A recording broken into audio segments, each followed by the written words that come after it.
My wife lied about our savings while I worked overtime, so I took the house and vanished from her life forever, leaving her begging. I'm a 34-year-old guy, and for the last 7 years, I've worked every hour I could to give my wife the life we dreamed of. There were weeks I didn't see daylight except through the windshield of my truck on the way to another double shift. My hands were cracked, my back constantly sore. But I told myself every hour meant something. Every drop of sweat was a brick in the foundation of our future. Sarah used to tell me I was her rock. She'd pack my lunch sometimes and leave little notes like, "For our dream house." Those words kept me going. I missed birthdays, family trips, even my best friend's wedding, all because I believed we were building something together. Whenever exhaustion hit me like a wall, Sarah would cup my face and whisper, "Just push through a little longer, babe. We're almost there." I believed her. I believed us. She managed the finances since she was better with numbers, and I trusted her completely. She always talked about how she couldn't wait to start a family once we got settled, how she wanted a backyard with a garden and a golden retriever running around. Those small, ordinary dreams felt sacred to me. Sometimes when I came home late at night and saw her asleep on the couch, the faint glow of her laptop on her face, I felt proud. I thought, this is what love looks like: sacrifice and teamwork. I thought we were unstoppable, to people against the world, saving for something bigger than ourselves. Now, after all those years, I'm finally on the edge of that dream, our savings nearly complete, the finish line in sight. I had no idea that what I was working for wasn't what I thought at all. The day I realized we were finally close to our goal felt surreal. I'd just gotten a promotion, more hours, more pay, and I told Sarah we could start looking at houses. Her eyes lit up like it was Christmas morning. She threw her arms around me, laughing, saying, "You did it, babe. We did it." That we meant everything to me. It made all the lonely nights and missed dinners feel worthwhile. Sarah took charge immediately. "Let me handle the paperwork and the listings," she said, scrolling through real estate websites like she'd been waiting her whole life for this moment. I didn't think much of it. She'd always been the organized one, the one who kept track of our bills, savings, and monthly budgets. I was just the workhorse behind it all. She'd sit beside me on the couch, showing me photos of homes with big kitchens and wraparound porches. "This one has enough space for your tools," she'd say, smiling. "And this one's close to that lake you love." Her enthusiasm felt so real, so warm, that I never once thought to question anything. But small things started to stick out. Whenever I asked how much we had saved exactly, she'd laugh it off. "Don't worry, we're doing great," and change the subject. Once, I suggested we go to the bank together to review our mortgage options. And she said, "It's easier if I just handle it online. Less confusion." Late one night, after another brutal shift, I walked in to hear her on the phone. Her voice was low, urgent. "Just keep it quiet until it's settled," she said, then paused, listening. I froze in the hallway, my chest tightening. When she hung up, I stepped into the light, pretending I'd just arrived. She smiled at me like nothing happened, but something inside me had started to crack. After that night, I couldn't shake the unease creeping under my skin. I told myself I was just tired. Working overtime does strange things to your head, but still, the little things kept piling up. Notifications I used to get from our joint account stopped coming. Sarah said the bank updated their system. Passwords I thought I knew suddenly didn't work. When I asked, she smiled and said, "I probably changed them after that scam email scare. Don't worry, I've got it handled." Her reassurances used to calm me. Now they sounded rehearsed, like lines from a script she'd practiced too many times. At dinner one night, I mentioned how my friend Kevin and his wife were buying their first place together. "They went over all their finances together," I said casually. Sarah didn't even look up from her phone. "That's nice," she murmured. Then, almost defensively, she added, "You don't trust me anymore, do you?" Her tone caught me off guard. I reached across the table and took her hand.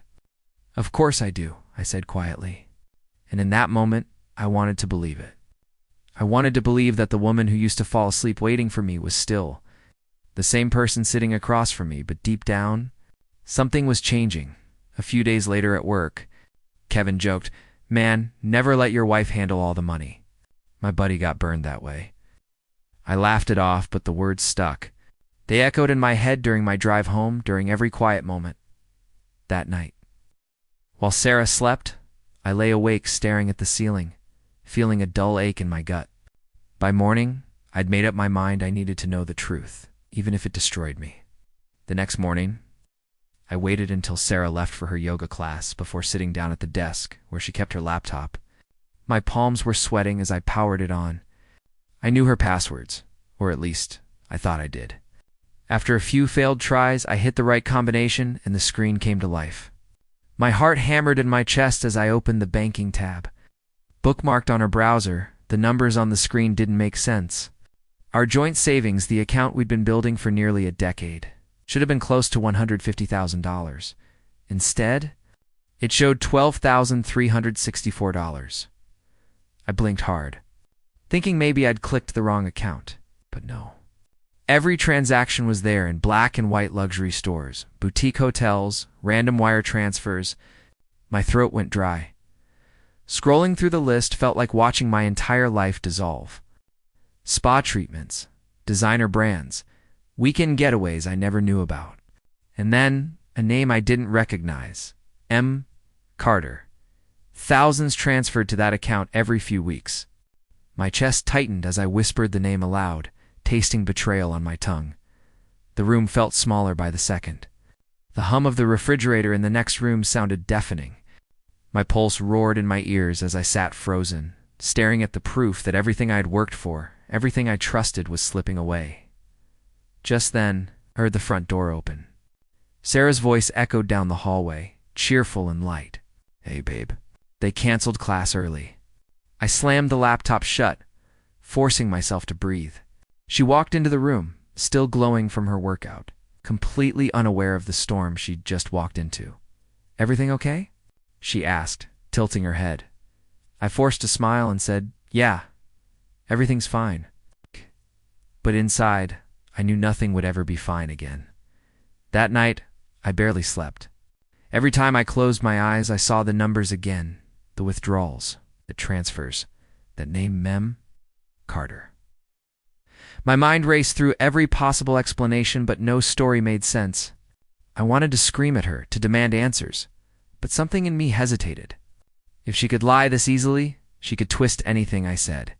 So instead of confronting her, I decided to wait. To watch. Over the next few days, I started noticing everything I'd once ignored. The way she'd rush to silence her phone when it buzzed, the new perfume that wasn't the one I bought her, the girls' nights that started stretching later and later. Each time I bit my tongue, nodding along as she said, "Don't wait up, okay? I'll be home late." I started saving receipts, taking photos of her credit card statements when she wasn't looking.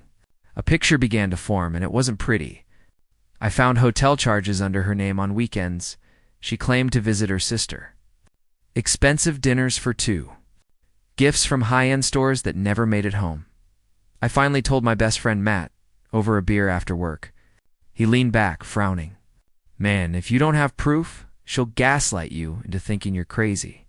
Collect everything. Act normal." I smiled when she came home. I asked about her day. I even thanked her for managing our money so well. Every fake word felt like glass in my throat, but I needed time. I needed certainty then, one evening, while checking another batch of statements. I found something new. A direct transfer labeled to M. Carter Personal for $5,000, and that's when I decided I wasn't just going to confront her. I was going to expose everything. A week later, while Sarah was out shopping for decor ideas, I sat down with every shred of evidence I'd collected, screenshots, bank records, and hotel receipts. I cross-referenced dates, times, even her supposed family visits. Every line told the same story. My wife had been funding someone else's life behind my back, but it wasn't until I dug deeper into M. Carter that the real gut punch hit. A quick search led me to a social media profile, Mark Carter. The name was familiar. He was Sarah's ex-boyfriend from years before me, the one she said was toxic and long gone. My stomach dropped. His profile picture showed him standing next to a car I'd indirectly paid for. The same model I saw in our transaction history. It got worse. I found messages in her email drafts folder, love notes, half-written, unsent. "I can't keep this up much longer," one said. "He's starting to notice." Another read, "Just hang in there, Mark. Once the house deal goes through, I'll have everything ready." My entire world tilted. This wasn't just emotional betrayal. She'd been plotting something bigger. My hard-earned savings weren't just disappearing, they were being used to build a life for her and him. That night, I watched her as she sat on the couch next to me, scrolling through her phone, pretending everything was normal. My throat burned with the truth I couldn't yet speak. "Everything okay?" she asked, glancing at me. "Yeah," I said slowly, forcing a calm I didn't feel. "Just tired." Inside, I made a silent promise. If she thought she could build her happiness on my work, my loyalty, my trust, she was about to learn just how much I'd built while she wasn't paying attention. Because I wasn't going to confront her anymore. I was going to outsmart her. Once the shock settled, it was replaced by something colder: focus. I spent the next week pretending everything was normal, but every word out of my mouth was measured. Every smile rehearsed. While Sarah planned her fake house viewings and brunches, I was quietly building my own escape. First, I met with a lawyer under the pretense of starting a small business. We discussed asset protection, ownership transfers, and quiet separation filings. I learned something that made my pulse quicken. Since I was the primary income earner and the house deposit had come solely from my paychecks, I could legally secure the property in my name. I didn't waste a second. Within days, the paperwork was drafted and signed. Next, I created a new bank account under my name only. Every bonus, every bit of overtime pay went straight there. I started diverting direct deposits from work, claiming there was a technical payroll issue. Sarah never noticed. She was too busy spending what little remained of our joint funds. To keep her unsuspecting, I played my part perfectly. I took her out to dinner, sent her flowers, and even told her I was grateful for how she's managed everything. The guilt in her eyes was almost comical, but she never confessed. Then one night, I found something that sealed my resolve. While grabbing her charger from her purse, an envelope slipped out, 2 flight tickets tucked neatly inside. Both were one way. Destination, Miami. Passenger names, Sarah Mitchell and Mark Carter. Departure date, 2 weeks from today. My chest went still. I didn't yell. I didn't cry. I just stood there, the final piece of her betrayal burning in my hand. If she was planning her escape, fine. But I'd make sure she left empty-handed. From that moment, every minute with Sarah felt like living inside a lie I could finally see through. The way she smiled at me over breakfast, the soft kisses before bed, all of it was theater. A performance she'd perfected while I worked myself to exhaustion. But now, I knew her script by heart. A few nights later, I followed her. She told me she was meeting her friend Rachel for a late dinner.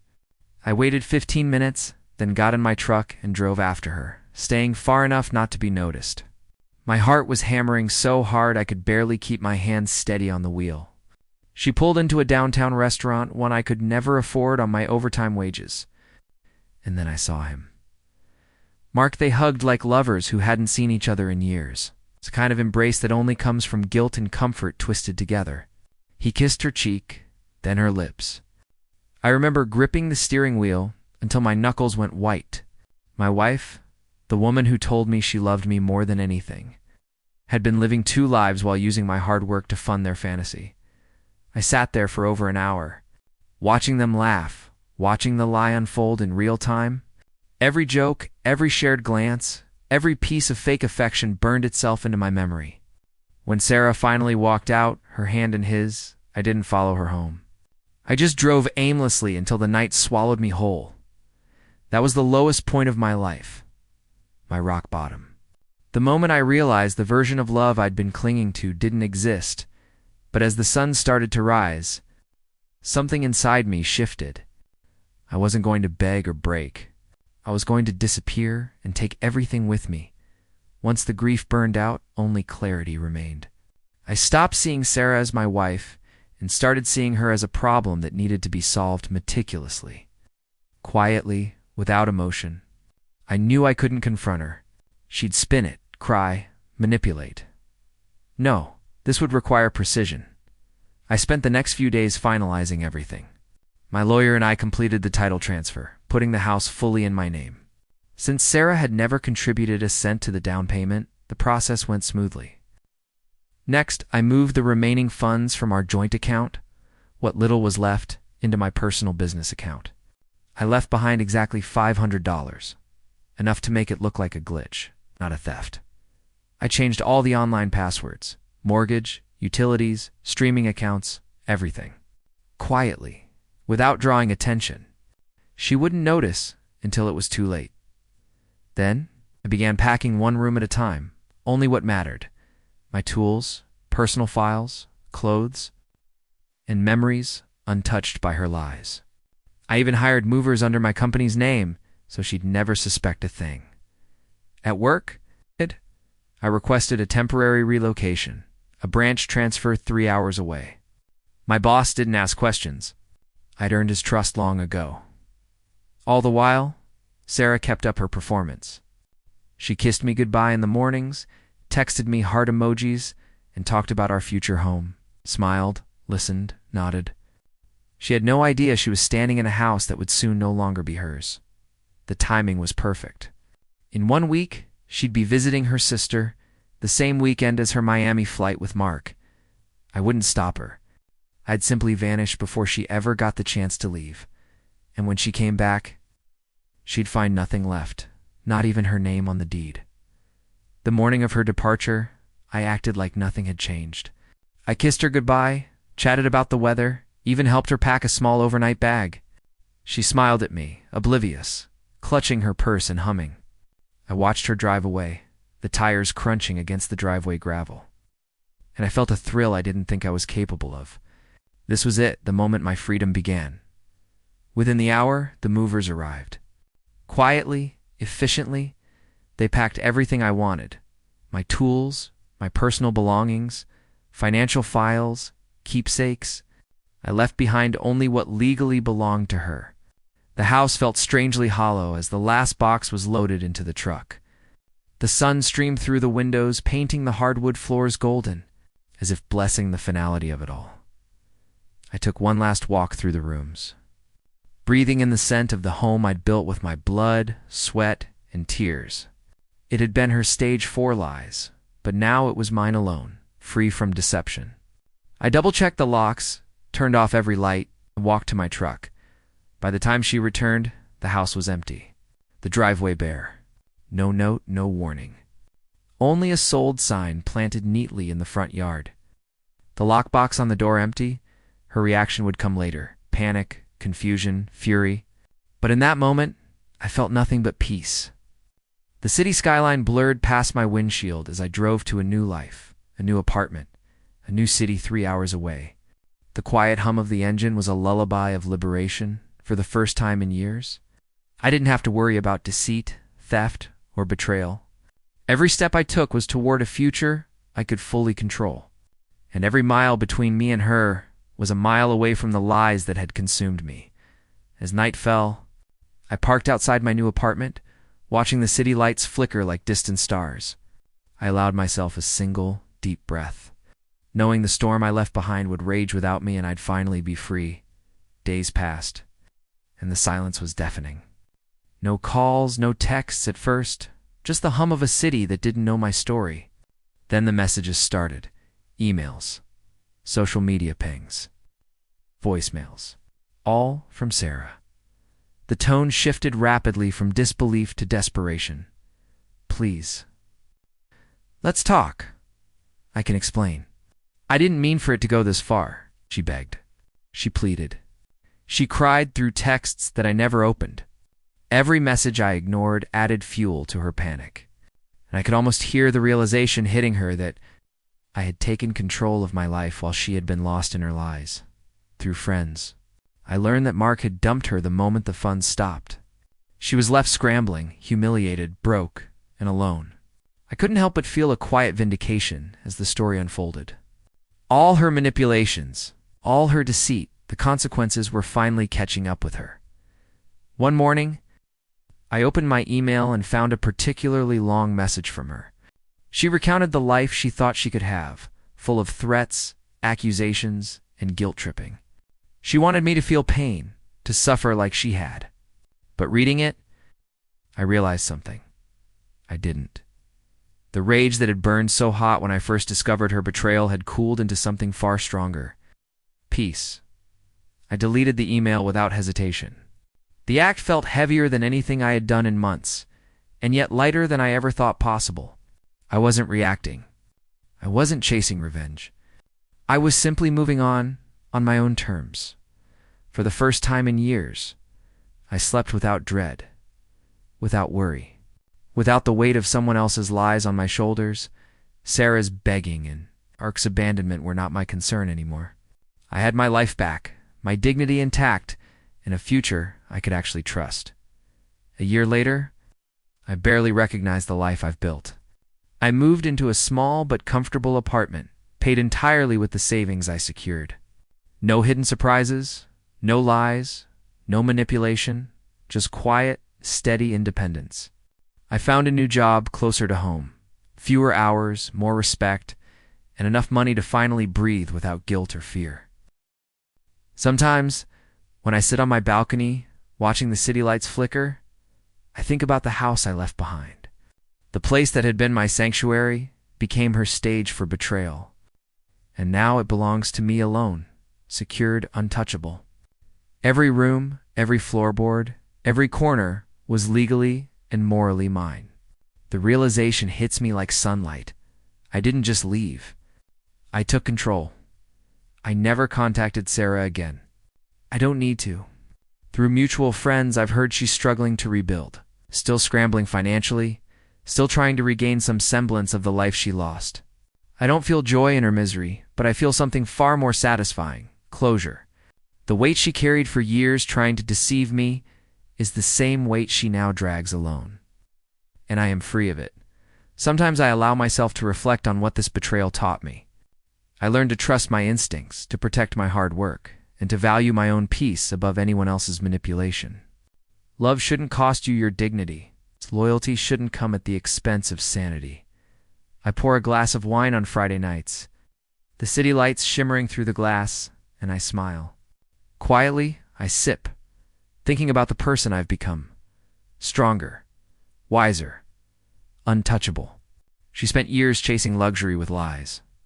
I spent years building a life I could finally live freely, and in the end, that was the sweetest revenge.